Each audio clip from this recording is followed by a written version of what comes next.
একটা মজার ঘটনা শুনেন। হযরত ওমর রাদিয়াল্লাহু তাআলা আনহু একদিন নবীজি সাল্লাল্লাহু আলাইহি ওয়াসাল্লামের কামরায়, হুজরায়, ঘরে গেছেন। আমি নিজে আরবি কিতাবে পড়ছি, আজ-জুহাদু মিআতুন, এই কিতাবে গিয়ে দেখে আল্লাহ নবী সাল্লাল্লাহু আলাইহি ওয়াসাল্লাম চাটাইয়ের মধ্যে শোয়া,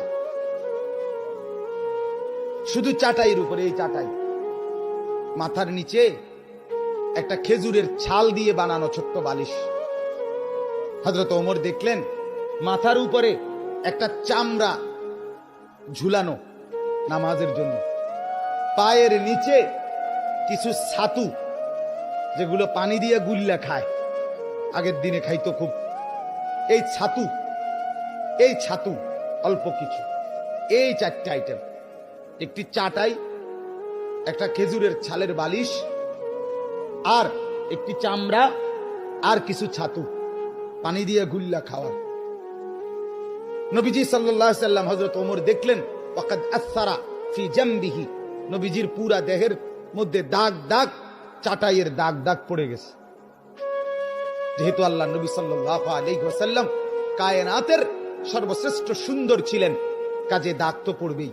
এই পবিত্র সুন্দর চেহারায়, শরীরে দাগ পড়ে গেছে চাটাই। হাদিসে আছে হযরত ওমর রাদিয়াল্লাহু তাআলা আনহু সাথে সাথে কাঁদতে শুরু করলেন। আল্লাহ নবী সাল্লাল্লাহু আলাইহি ওয়াসাল্লাম বললেন, মা ইয়াবকিকা ইয়া ওমর, ওমর তোমাকে কে কাঁদালো, কাঁদতেছো কেন? হযরত ওমর রাদিয়াল্লাহু তাআলা আনহু বললেন, লিমা লা আবকি ইয়া রাসূলুল্লাহ, ও আল্লাহর নবী, আমি কেন কাঁদবো না বলেন, আমি কাঁদবো না কেন? আপনার এই হালাত, একটা চাটাই, একটা বিছানা নাই, একটা খেজুরের ছালের বালিশ, একটা চামড়া, আর একটু ছাতু, এই আনতা সাফওয়াতুর রাসূল, আপনি তো সমস্ত রাসূলের নির্যাস, আপনি মুসাদ্দিকুল আম্বিয়া, নবিয়ুল আম্বিয়া, নবিয়ে দু জাহাঁ, নবিয়ে দু শাহাঁ, নবিয়ে দু আলম, ফখরে মওজুদাত, আপনি তো কায়নাতের সরদার। আপনার জন্য ভালোবেসেই তো আল্লাহ তাআলা গোটা কায়নাত সাজিয়েছেন। এত এত এত এত এত এত মর্যাদা যার, সেই আপনার এই হালাত। ওয়াল কাইসার ওয়াল কিসরা ইয়ালবাসুন আল হারির ওয়াদ দিবাজ, ওমর বললেন, অথচ রোমের বাদশা, পারস্যের বাদশা, তারা রেশমি কাপড়, রেশমি পোশাক, রেশমের বিছানার মধ্যে তারা শোয়, ঘুমায়, খায়, ব্যবহার করে।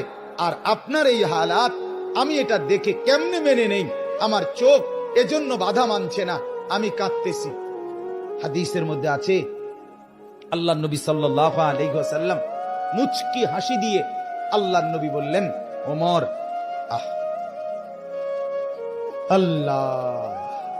আল্লাহ নবী বললেন, ওমর, আমা তারদা আন তাকুনা লানাল আখিরাহ ওয়া লাহুমুদ দুনিয়া, ওমর তুমি কি এতে খুশি হবে না যে আমরা আখিরাত থেকে নেব, ওরা দুনিয়া থেকে নেয়? আমরা আখিরাত থেকে নেব ওমর, ওরা দুনিয়া থেকে নেয়।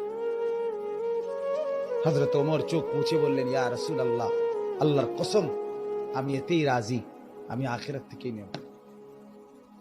এজন্য আমরাও বলি আলহামদুলিল্লাহ, ৬,০০০ টাকা মসজিদের ইমাম, ৮,০০০ টাকা বেতন, মুয়াজ্জিনের বেতন ৪,০০০ টাকা, আমাদের এই মাদ্রাসাগুলোর উস্তাদদের বেতন ৮,০০০, ১০,০০০, ৬,০০০, ৭,০০০ টাকা। খোদার ৩০ দিন আল্লাহর দেওয়া হালাল ভাবে স্ত্রী সন্তান নিয়ে চালাচ্ছে, আল্লাহর উপরে তাওয়াক্কুল করে, আর এই আশায় মাওলা আখিরাত থেকে নেব, জান্নাত থেকে নেব। আমরাও আলহামদুলিল্লাহ একথা যেন বলে যে মাওলা সুদখোরেরা দুনিয়া নেক, ঘুষখোরেরা দুনিয়া নিয়ে যাক, বাটপাড়ার চিটার, অবৈধ উপার্জনকারী, চোর ডাকাত আর ছিনতাইকারী